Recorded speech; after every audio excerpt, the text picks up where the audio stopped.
सिमरन तो आप करना चाहते हो, लेकिन दिन के 2.5 घंटे सिमरन के लिए नहीं निकाल पाते हो ना। बड़ी चिंता वाली बात है। तो चिंता अब से छोड़ दो। बस ये बात अपने अंदर गहराई से महसूस कर लो। इसी चिंता में नहीं बैठे रहना है, गहराई से महसूस करो। सोचो, दिन में कितने घंटे हैं हमारे पास? 24 घंटे है ना। इन 24 घंटों में खाने, सोने, मोबाइल चलाना, सोशल मीडिया, कामकाज, सबके लिए वक्त है। लेकिन जिस मालिक ने ये सांसें दी हैं, जिसने ये जीवन दिया है, उसके नाम को याद करने के लिए हमारे पास सिर्फ 2.5 घंटे ही नहीं है। कितनी हंसी वाली बात है। अरे क्यों? क्योंकि अभी उस नाम की प्यास भीतर नहीं जगी है। क्योंकि सिमरन हमारे लिए कोई जरूरत नहीं, एक ऑप्शन बन गया है। हम तब याद करते हैं जब दुख आता है, जब मन टूटता है। अरे भाई क्यों? अगर सुख में भी उसे याद करोगे ना, तो ये दुख की घड़ी ही नहीं देखनी पड़ेगी। लेकिन देखो, जो सच्चा प्रेमी होता है ना, वो तो सुख दुख से परे होकर नाम में डूबा रहता है। समस्या समय की नहीं है। समस्या समय की नहीं है, प्राथमिकता की है। जिस दिन सिमरन हमारे लिए रोटी से ज्यादा जरूरी लगने लगेगा, उस दिन 2.5 घंटे क्या, 2.5 जन्म भी कम लगेंगे उस नाम को जपने के लिए। सिमरन कोई बोझ नहीं है, कोई काम नहीं है। ये तो प्रेम है। अगर इसे बोझ समझ के करोगे तो ये बोझ ही लगेगा। सोचो, जैसे एक मां अपने बच्चे को बिना घड़ी देखे प्यार करती है, वैसे ही एक सच्चा साधक नाम को हर सांस में समेट लेता है। उसे घंटे नहीं गिनने पड़ते, उसकी तो हर धड़कन, हर लम्हा सिमरन बन जाता है। तो अगली बार जब मन कहे ना समय नहीं है सिमरन के लिए, तो बस एक सवाल खुद से पूछना, क्या मेरी सांसें मेरे बस में हैं? अगर नहीं, तो फिर जिसने ये सांसें दी हैं, उसे याद करना ही सबसे बड़ा फर्ज है हमारा, सबसे बड़ा फर्ज। नाम जपना शुरू कर दो, चाहे दिन में 10 मिनट से शुरू करो, लेकिन सच्चाई से, समर्पण से। क्योंकि जब एक कदम तुम नाम की ओर बढ़ाओगे, तो 100 कदम नाम तुम्हारी ओर बढ़ेगा। बड़ा ही इंस्पिरेशनल सत्संग है आज का।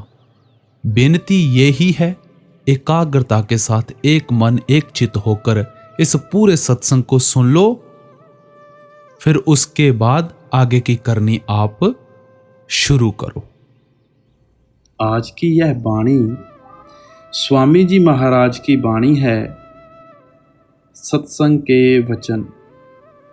सुरत सुन बातरी, तेरा धनी बसे आकाश। यह हजूर स्वामी जी महाराज की वाणी है। आप इस शब्द में संत मत को हर पहलू से बड़ी अच्छी तरह खोलकर समझा रहे हैं। आप उपदेश देते हैं कि ऐ रूह, तेरा पति वह परमात्मा है, परमेश्वर है, अकाल पुरुष है, वाहिगुरु है, जिसके हजारों अनेकों नाम हमने अपने प्यार में आकर रखे हुए हैं। वह परमात्मा सचखंड में बसता है, आत्मा माया के जाल में फंसी हुई है। जब तक आत्मा अपने पति से मिलाप नहीं करती, यह ना सुहागन हो सकती है, ना ही मरण जन्म के दुखों और देह के बंधनों से छुटकारा हासिल कर सकती है। बहुत से संत महात्माओं ने आत्मा और परमात्मा के रिश्ते को स्त्री और पति का रिश्ता कहकर बयान किया है। गुरु नानक साहब, कबीर साहब और स्वामी जी महाराज भी इसे स्त्री और पति के रिश्ते से याद करते हैं। रामकृष्ण मिशन वाले इसको माँ और बेटे के रिश्ते से पुकारते हैं। हजरत ईसा इसे बाप और बेटे का रिश्ता कहते हैं। इन सब रिश्तों में एक ही भावना समान है, वह प्रेम या प्यार है।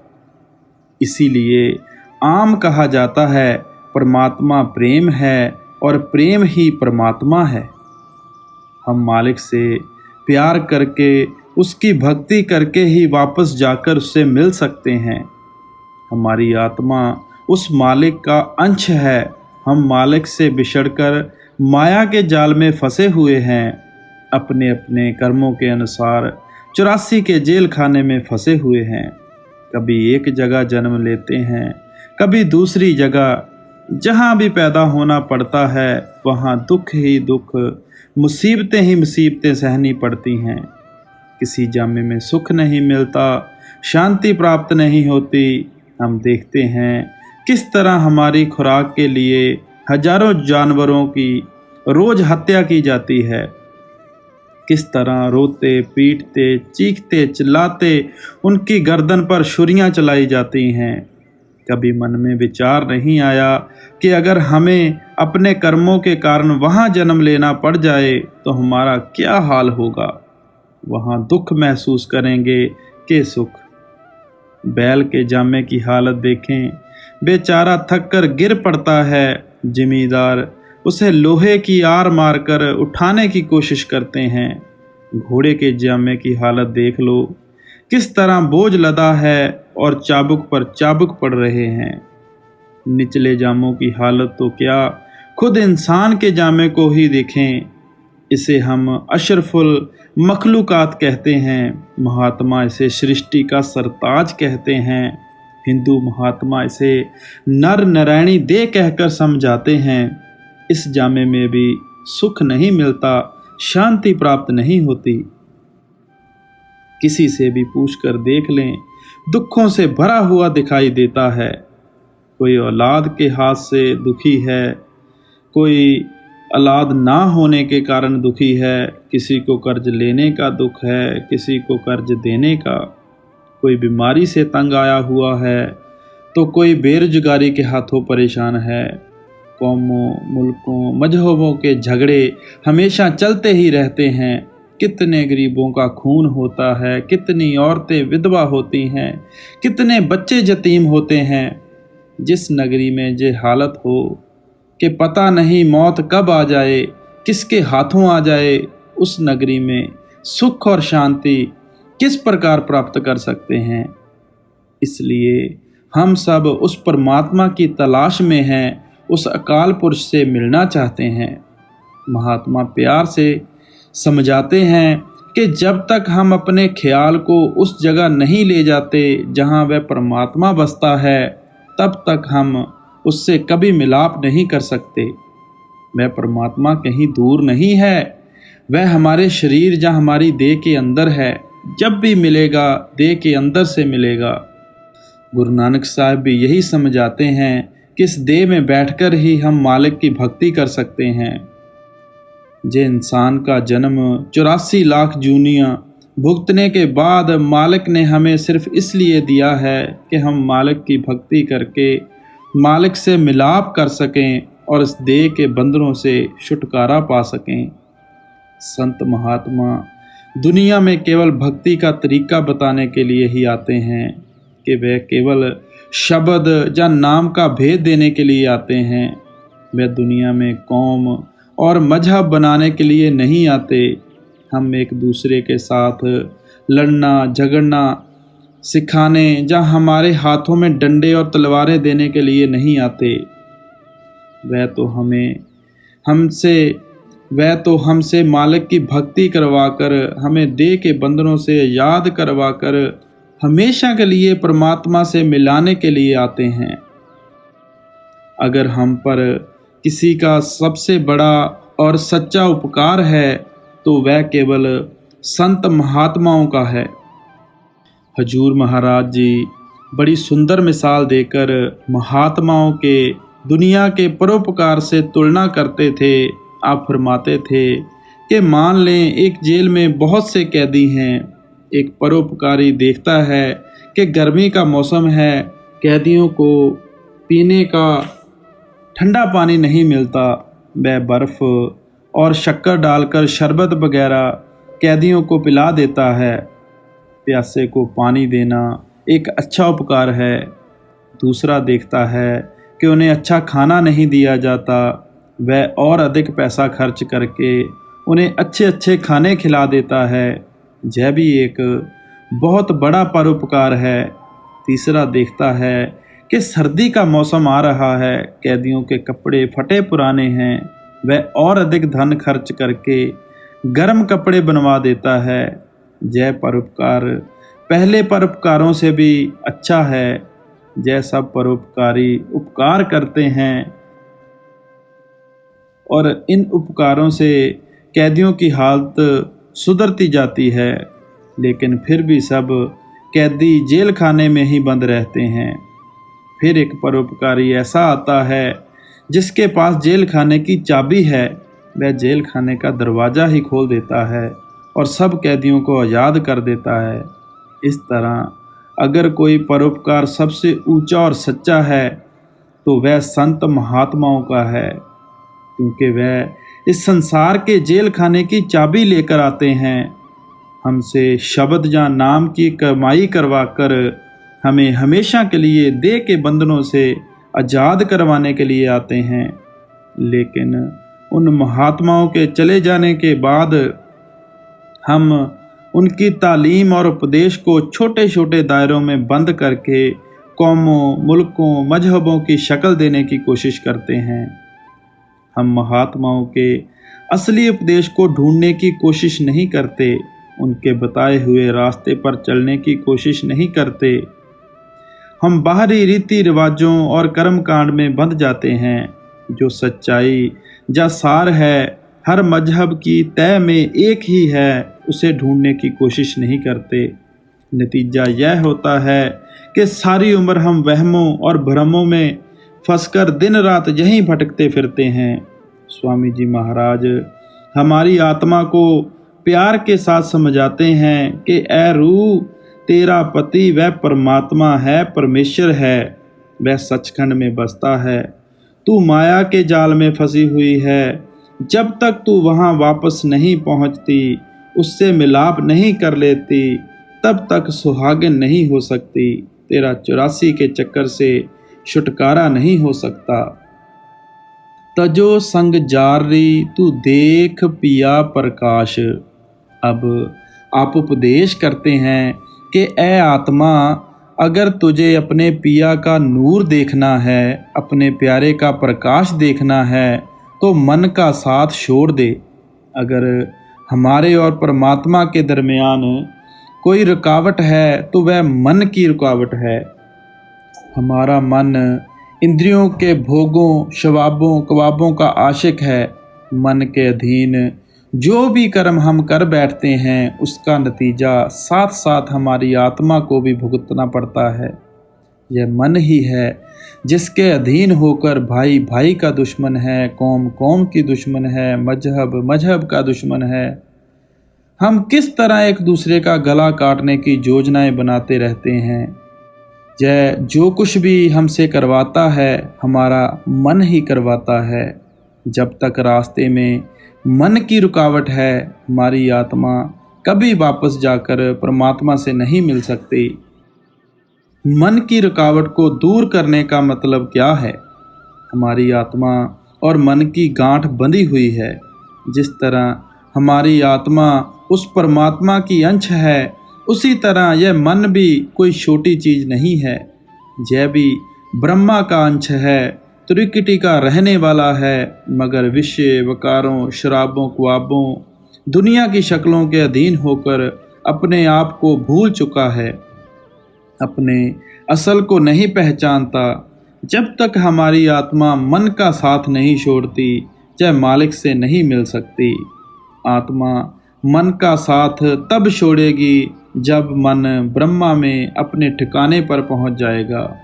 हम अपनी अपनी अकल के मुताबिक हजारों युक्तियों और तरीकों के जरिए मन को वापस अपने ठिकाने पर पहुंचाने की कोशिश करते हैं, जप तप करते हैं, पूजा पाठ करते हैं, दान पुण्य करते हैं, घर बार छोड़कर जंगलों में जा छिपते हैं। हम जबरदस्ती हठ कर्मों के जरिए मन को दुनिया से निकालने की कोशिश करते हैं, थोड़ा बहुत उस पर हावी भी हो जाते हैं, लेकिन जिस समय दुनिया का सामना करना पड़ता है तो हमारा मन हमें फिर उंगलियों पर नचाना शुरू कर देता है। हम जबरदस्ती अपने ख्याल को दुनिया से हटाते हैं, आगे जाकर कहीं जुड़ता नहीं, दुनिया में ही भटकने लग जाता है। महात्मा हमें प्यार के साथ समझाते हैं कि मन को काबू करने से पहले मन की आदत को समझने की कोशिश करनी होगी। हमारा मन लज्जत का आशिक है। इसकी आदत है कि जय एक चीज़ से प्यार करता है, अगर उससे कोई और साफ सुथरी चीज़ दिखाई दे तो पहली को छोड़ दूसरी के पीछे दौड़ना शुरू कर देता है। मन वैरायटी का आशिक है। एक चीज़ को देखकर खाकर बहुत तंग आ जाता है।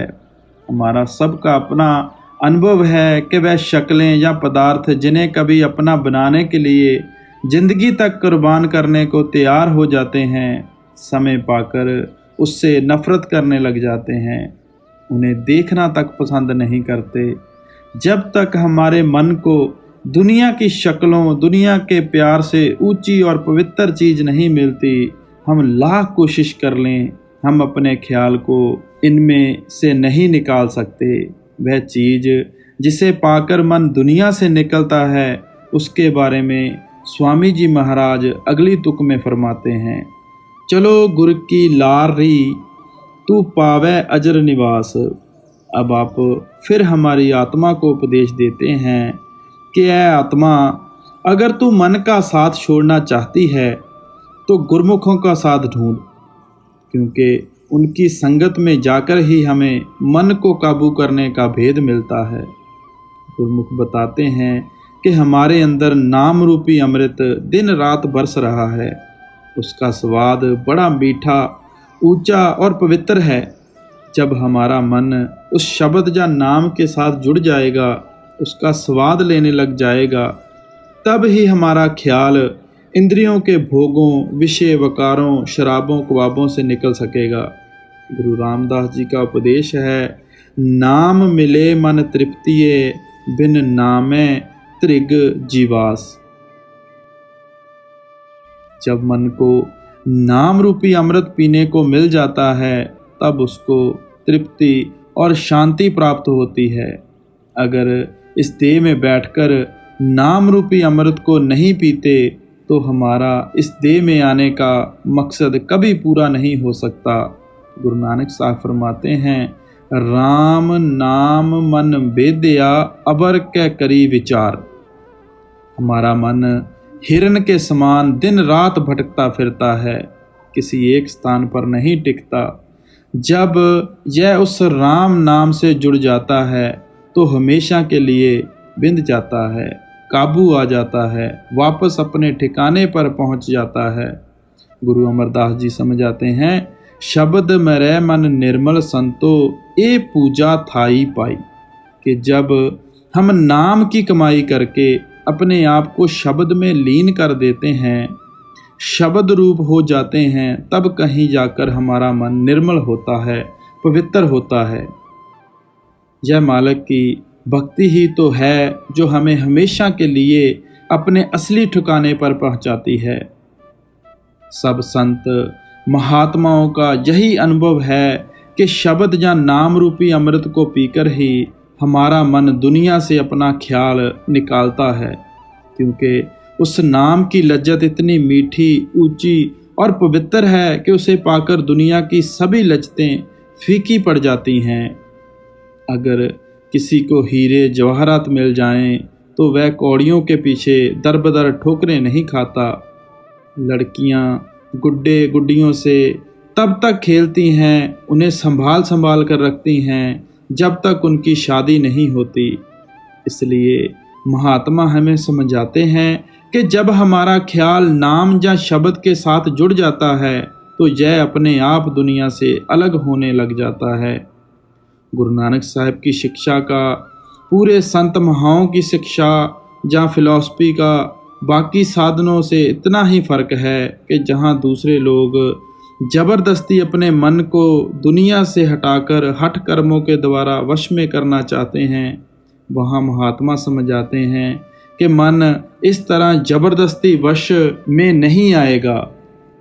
जब हम इसे दुनिया की शक्लों के प्यार से ऊंचा और पवित्र प्यार देंगे तो यह अपने आप दुनिया की लज्जतें, दुनिया के भोगों, विषय वकारों, शराबों ख्वाबों को छोड़ देगा और वापस अपने ठिकाने पर पहुंच जाएगा।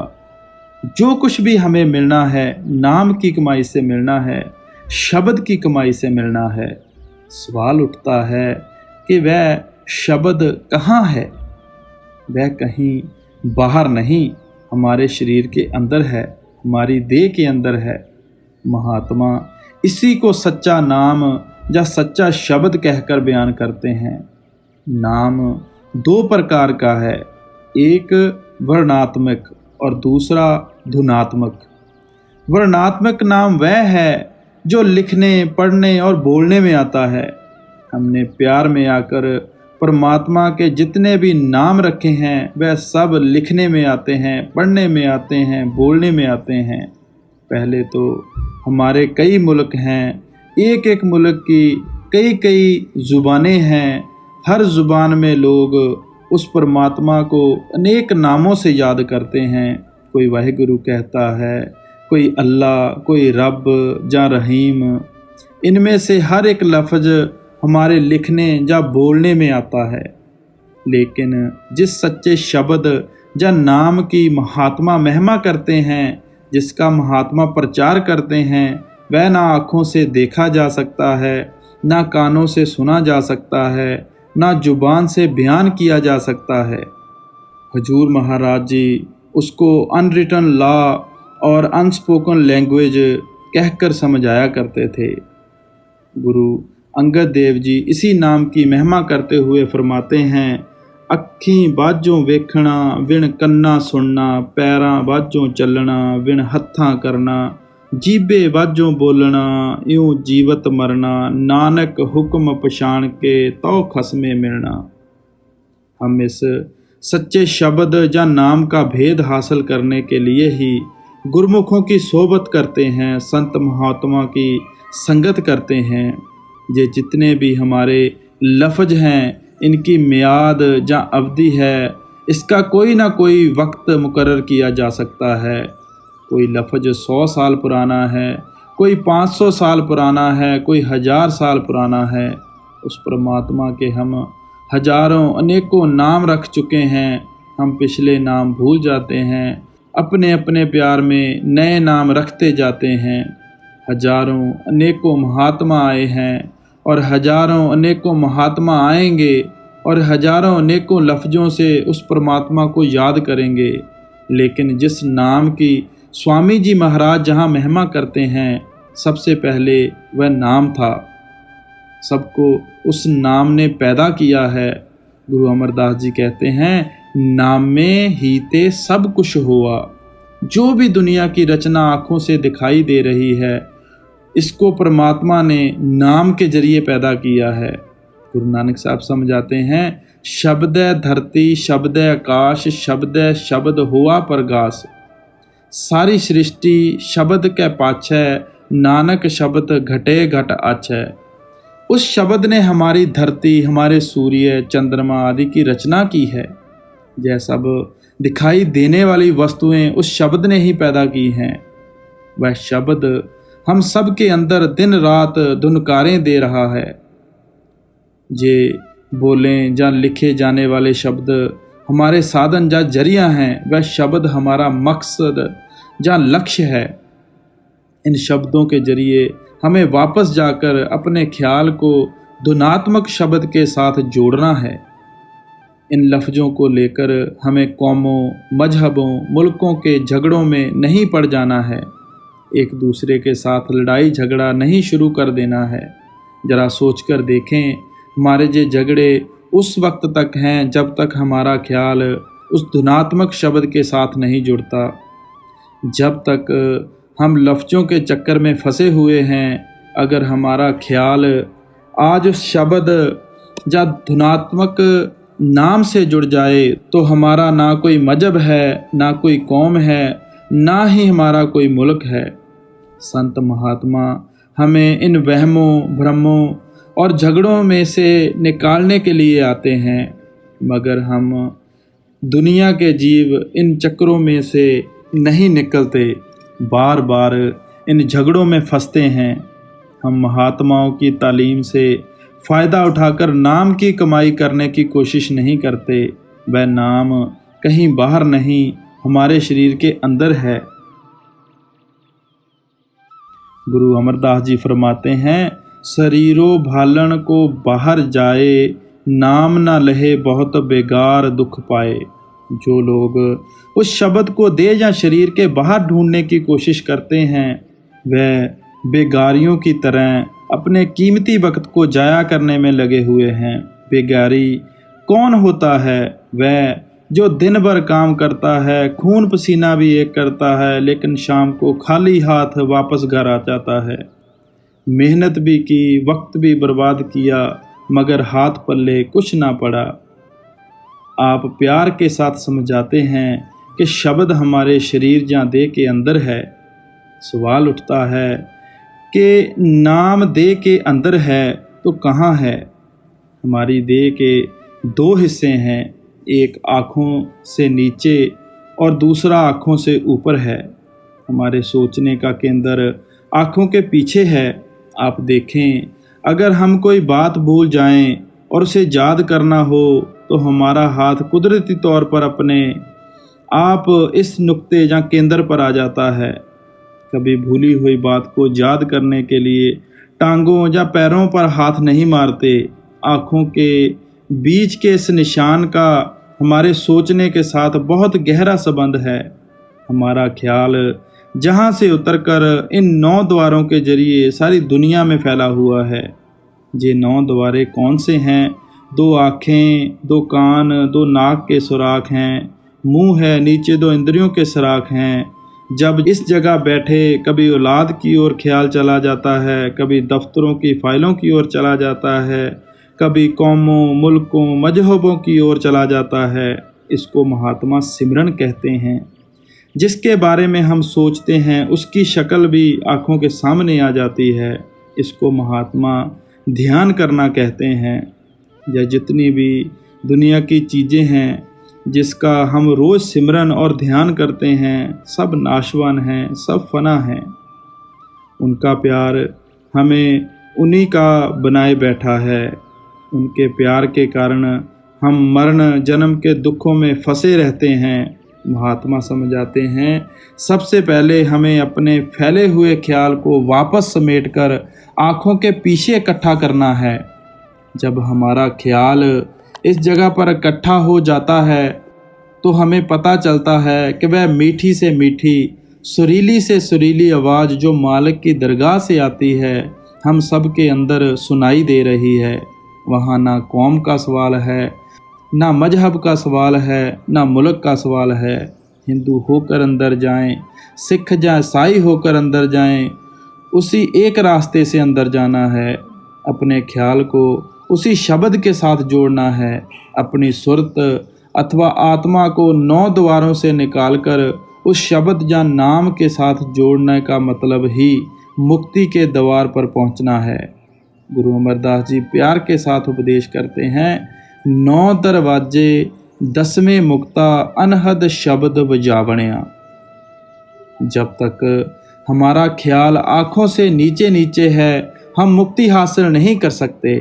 अगर जीते जी हमारे काम बुरे और खोटे हैं तो मौत के बाद किसी ने हमें संत महात्मा नहीं बनाना है। जो कुछ भी हमें हासिल करना है जीते जी हासिल करना है। जीते जी मुक्ति किस प्रकार हासिल करेंगे? जब अपने ख्याल को 9 दीवारों से निकालकर 10वीं गली पार कर जाएंगे। उसकी निशानी क्या है? आप समझाते हैं अनहद शब्द बजावणिया, कि वहाँ दिन रात अनहद शब्द धुनकारें दे रहा है।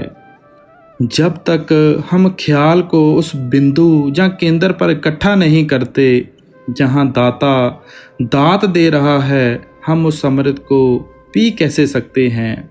वह अमृत दिन रात आँखों के पीछे बरस रहा है, मगर हमारा ख्याल जहाँ से नीचे उतरकर सभी काम क्रोध की लहरों में फंस जाता है। कभी मुकद्दमों में दिलचस्पी लेने लग जाता है, कभी कौमों, मुल्कों, मजहबों के झगड़े में पड़ जाता है, कभी बाल बच्चों के मोह में फंस जाता है। जब तक हम अपने ख्याल को इसमें से निकाल कर आँखों के पीछे इकट्ठा नहीं करते, हमारा हृदय नाम रूपी अमृत से किसी हालत में नहीं भर सकता। इसलिए स्वामी जी महाराज समझाते हैं कि जब हम गुरमुखों की संगत में रहेंगे, संत महात्माओं की संगत करेंगे, तो वह हमें बताएंगे कि नाम कहाँ है, किस मार्ग पर चलकर हमें अपने ख्याल को शब्द के साथ जोड़ना है, किस तरह अपने ख्याल को शराबों, कबाबों, विषय वकारों, दुनिया के धंधों से निकालकर वापस आँखों के पीछे लाना है। वह दौलत हमारे अंदर है और परमात्मा ने हमारे लिए ही रखी है, लेकिन जब तक हम अंदर जाकर उस दौलत को अपना नहीं बनाते, हम उस दौलत से कभी कोई फ़ायदा नहीं उठा सकते। गुरु रामदास जी इस बारे में बड़ा सुंदर उदाहरण देते हैं। कासट में जू है बिसंतर, मथ संजम काढ़ कडीजै, राम नाम है जोत सबाई, तत् गुरमत काढ़ लीजै। जैसे लकड़ी के अंदर आग है, लेकिन वह हमें नज़र नहीं आती और ना ही हम उससे फ़ायदा उठा सकते हैं। गुरु साहब समझाते हैं कि अगर युक्ति से हम लकड़ी घिसना शुरू कर देते हैं तो उसमें से आग पैदा हो जाती है। तब हम अग्नि को देख भी सकते हैं, उससे फ़ायदा भी उठा सकते हैं। इसी तरह राम नाम है जोत सबाई, जानी वह राम नाम की जोत सबके अंदर है, लेकिन साथ ही कहते हैं तत् गुरमत काढ़ लीजिए।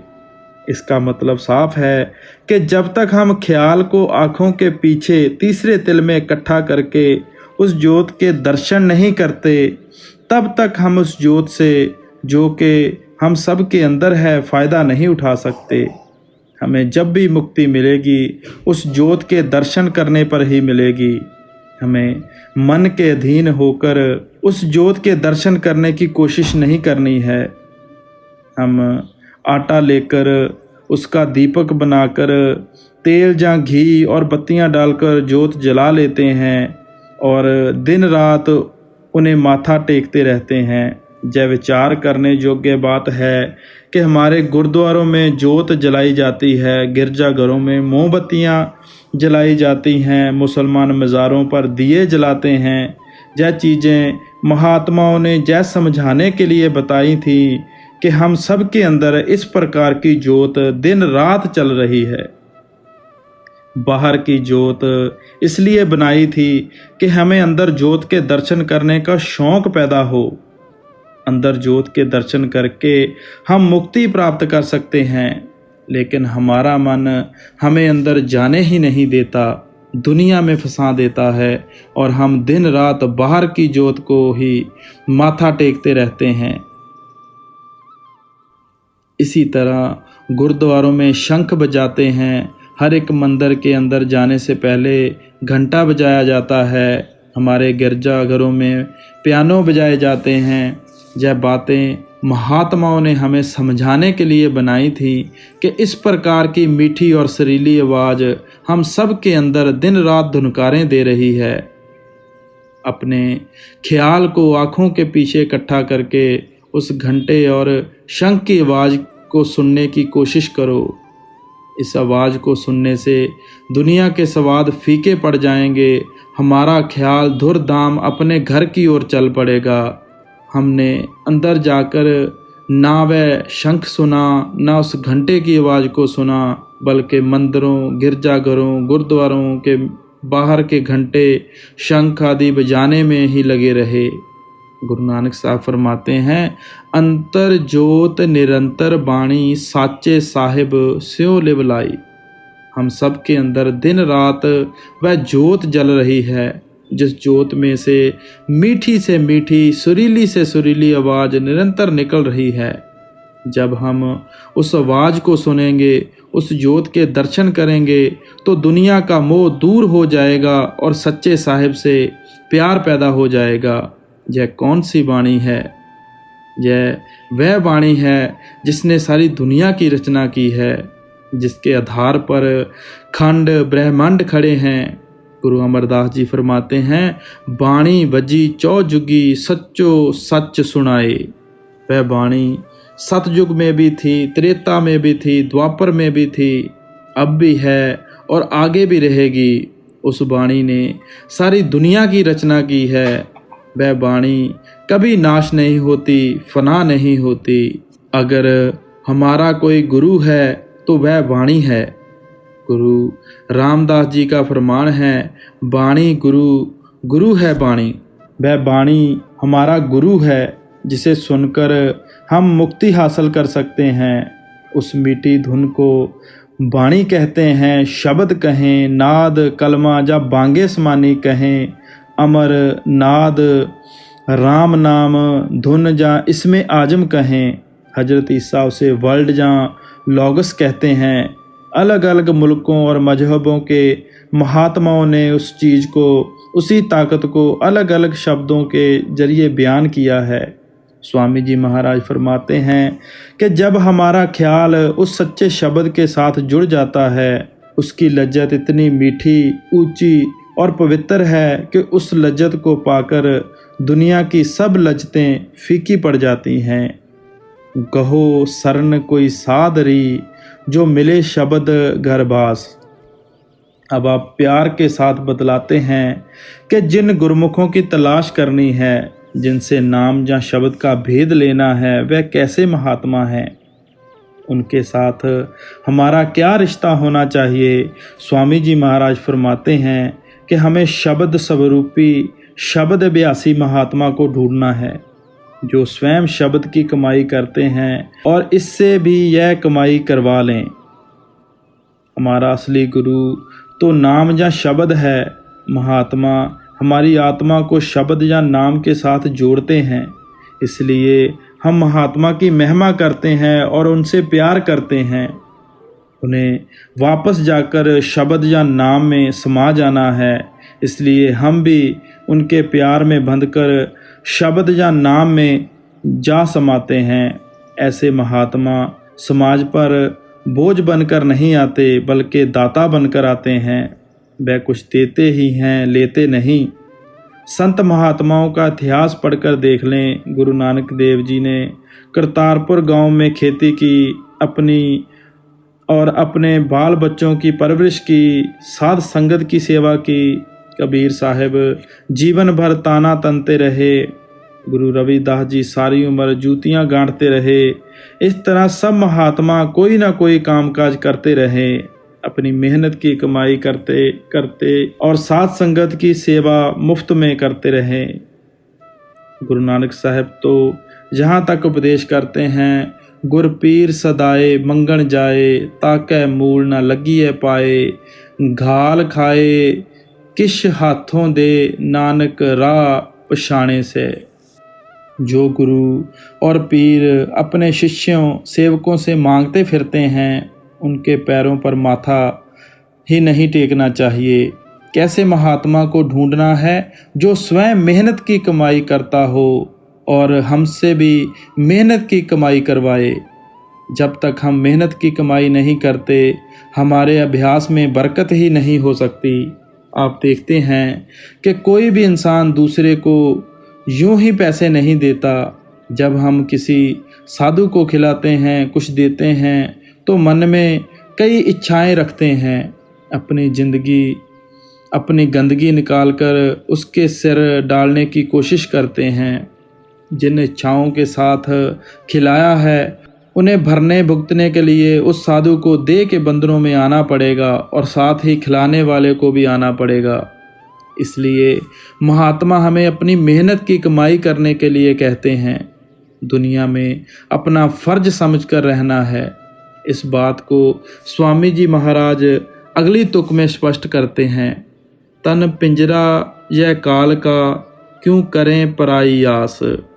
सब कुछ बयान करके आप फरमाते हैं कि वह कौन सी चीज़ है जो मालिक की भक्ति नहीं करने देती।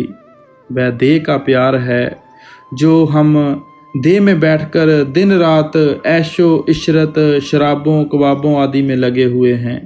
अच्छी तरह विचार करना चाहिए कि हमारा इस देह के साथ क्या संबंध है।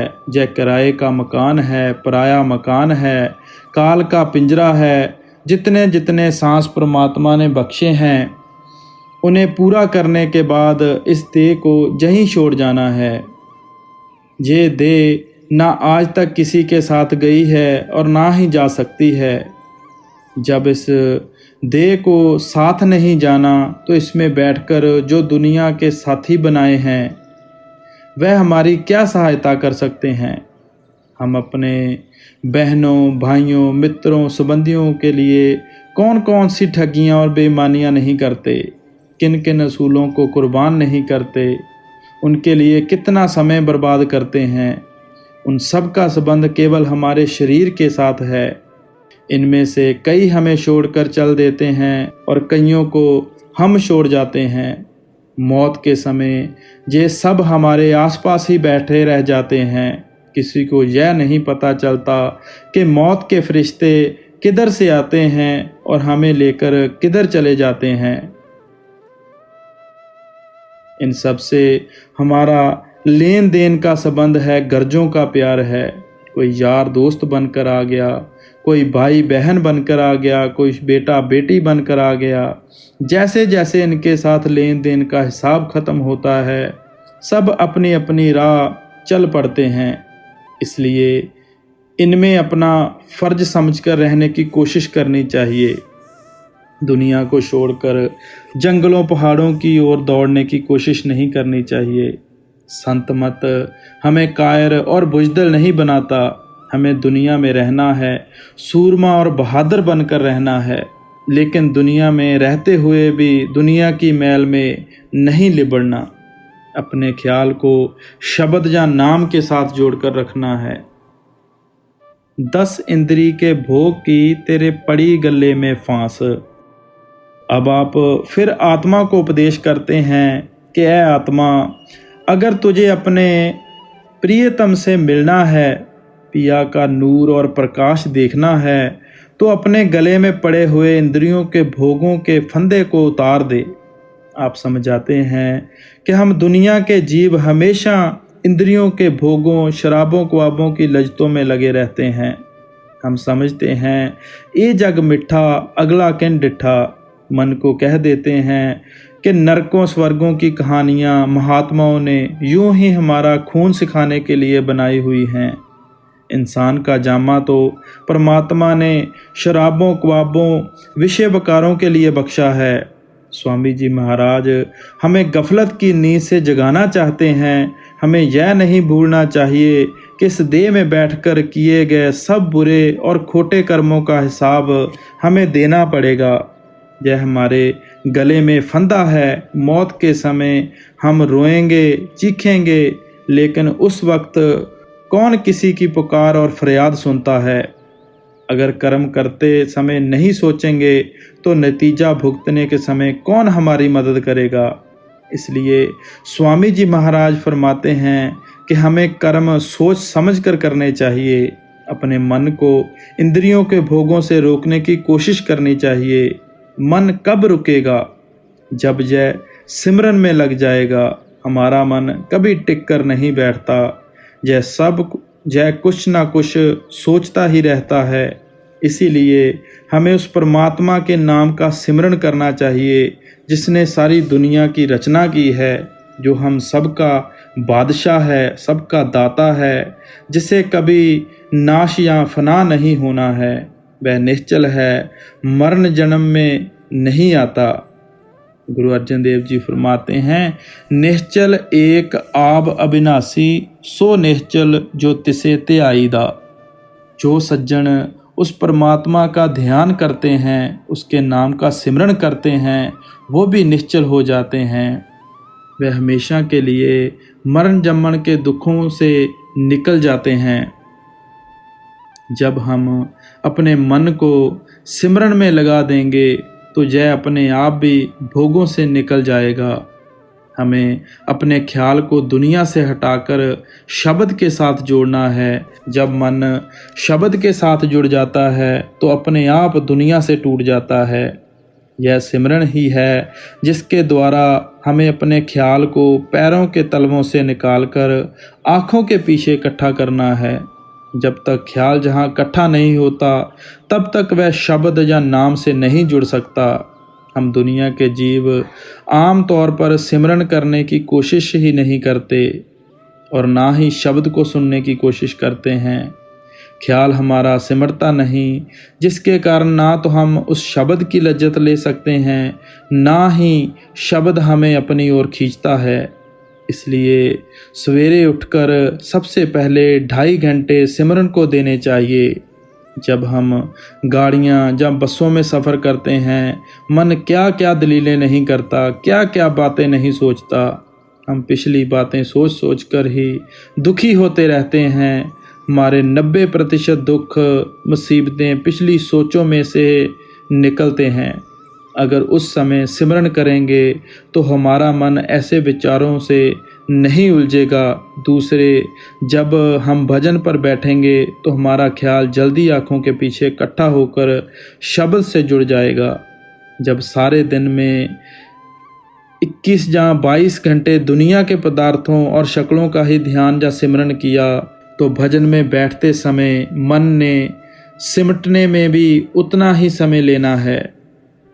इतना समय हमारे पास कहाँ हो सकता है। इसलिए सिमरन करने की तो हमें इतनी आदत पड़ जानी चाहिए कि अगर हम एक दूसरे से बात भी कर रहे हों तब भी सिमरन अपने अंदर अपने आप जारी रहना चाहिए। सिमरन ही हमारे ख्याल को विषय वकारों, ख्वाबों ख्वाबों, दुनिया के धंधों, दुनिया की शक्लों में से निकालकर शब्द या नाम से जोड़ता है। जब एक बार मन को शब्द या नाम की लज्जत आनी शुरू हो जाती है तो फिर हमारा ख्याल किसी दूसरी तरफ नहीं जाता। इसलिए स्वामी जी महाराज फरमाते हैं कि जय जो हम इंद्रियों के भोगों में फंस रहे हैं, जय अपने गले में फंदा डाल रहे हैं।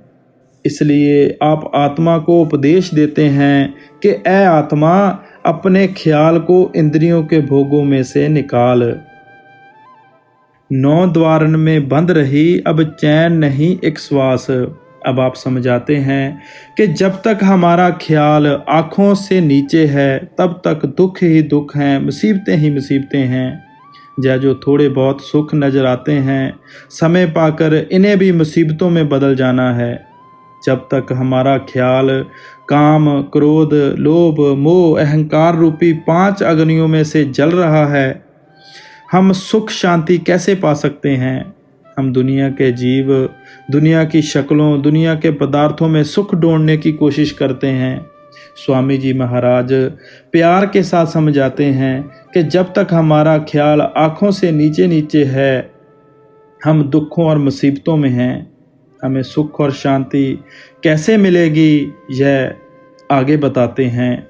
10वीं खिड़की खोल रही, कर परम बिलास। अब आप आत्मा से कहते हैं कि अगर तू सुख और शांति चाहती है तो वापस अपने घर चल। जब तक आत्मा वापस जाकर परमात्मा से मिलाप नहीं करती, इसको असली अर्थों में सुख और शांति नहीं मिल सकती। आत्मा रूपी स्त्री को जब भी शांति मिलेगी परमात्मा रूपी पति के प्यार में, पति के चरणों में मिलेगी। इसलिए स्वामी जी महाराज फरमाते हैं कि अपने ख्याल को 9 दीवारों से निकालकर 10वीं खिड़की खोलकर आगे चलकर अपने घर के रास्ते पर आ जाओ। अपने घर की ओर वापस जाने पर ही शांति मिलेगी।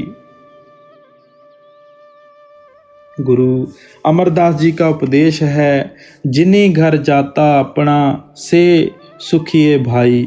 जो सज्जन वापस अपने घर पहुंच जाते हैं वह हमेशा के लिए सुख और शांति हासिल कर लेते हैं। जो स्त्री अपने पति के चरणों से बिछड़ी हुई है, उसे चाहे दुनिया के कितने ही पदार्थ दे दें, चाहे कितनी ही मान वड्याई दे दें, उसे सुख और शांति नहीं मिल सकती। आप जानते हैं कि परमात्मा ने हमें सब कुछ भी क्यों ना दिया हो, जब अकेले बैठे हों, सब कुछ होते हुए भी मन में खुशी नहीं होती, कुछ ना कुछ कमी महसूस करता रहता है। पता नहीं चलता कि मन किस चीज़ को ढूंढने में लगा हुआ है। यह हमारी आत्मा की अपने असल की ओर कुदरती कशिश है। यह कशिश ही हमें मालिक की भक्ति की ओर ले जाती है। जब तक हमारी आत्मा का मालिक से मिलाप नहीं होता, इसको कभी सुख शांति नहीं मिल सकती। इसलिए आप आत्मा को समझाते हैं कि अपने घर वापस चल, पिया से मिलाप कर। सतगुर पूरे कह रहे, तू मान बचन विश्वास। स्वामी जी महाराज उपदेश करते हैं कि हमें संत महात्माओं के अनुभव से फ़ायदा उठाना चाहिए। अगर हम सब दुनिया के जीव अपने अपने प्रयोग करने शुरू कर दें तो दुनिया कभी उन्नति नहीं कर सकती। अगर संतों के अनुभव से फ़ायदा उठाकर आगे चलेंगे तो हम पूरा लाभ उठा सकेंगे। स्वामी जी महाराज फरमाते हैं कि मैं कोई अनोखी बात नहीं कर रहा हूँ। संत महात्मा हर युग में ही नाम का प्रचार करते आए हैं। जब तक हम उनके अनुभव से लाभ उठाकर नाम की कमाई नहीं करते, हम किसी हालत में मुक्ति प्राप्त नहीं कर सकते। अपनी आखिरी कड़ी में स्वामी जी महाराज क्या फरमाते हैं, राधा स्वामी नाम भज होए कर्म सब नाश। अब आप फरमाते हैं कि राधा स्वामी किसी कौम या मजहब का नाम नहीं है। जैसे परमात्मा के हजारों अनेकों अन्य नाम हमने अपने अपने प्यार में आकर रखे हैं, इसी तरह स्वामी जी महाराज ने उस मालिक को राधा स्वामी कहकर पुकारा है। राधा का अर्थ है आत्मा और स्वामी का अर्थ है पति यानी परमात्मा। आप इस शब्द के शुरू में ही बयान कर चुके हैं कि यह आत्मा स्त्री है और परमात्मा इसका पति है। बहुत से संत महात्माओं ने उस परमात्मा को स्वामी कहकर पुकारा है, लेकिन वह स्वामी किसका है? आत्मा का स्वामी है। जिस प्रकार परमात्मा के और अनेक नाम हैं, इसी प्रकार स्वामी जी महाराज उसे राधा स्वामी नाम द्वारा याद करते हैं। आप फरमाते हैं कि हम सब दुनिया के जीव कर्मों की बेड़ियों में जकड़े हुए हैं। क्या राजा, क्या प्रजा, क्या अमीर, क्या गरीब, क्या स्त्री, क्या पुरुष, दुनिया के सब जीव अपने अपने कर्मों का हिसाब देने में लगे हैं। जब तक हमारे कर्मों का हिसाब किताब खत्म नहीं होता, हमारी आत्मा निर्मल, स्वच्छ और पवित्र नहीं हो सकती और ना ही परमात्मा से मिलने के काबिल हो सकती है। स्वामी जी महाराज फरमाते हैं कि कर्मों का हिसाब निपटाने के लिए गुरु की भक्ति करनी चाहिए, शब्द की कमाई करनी चाहिए।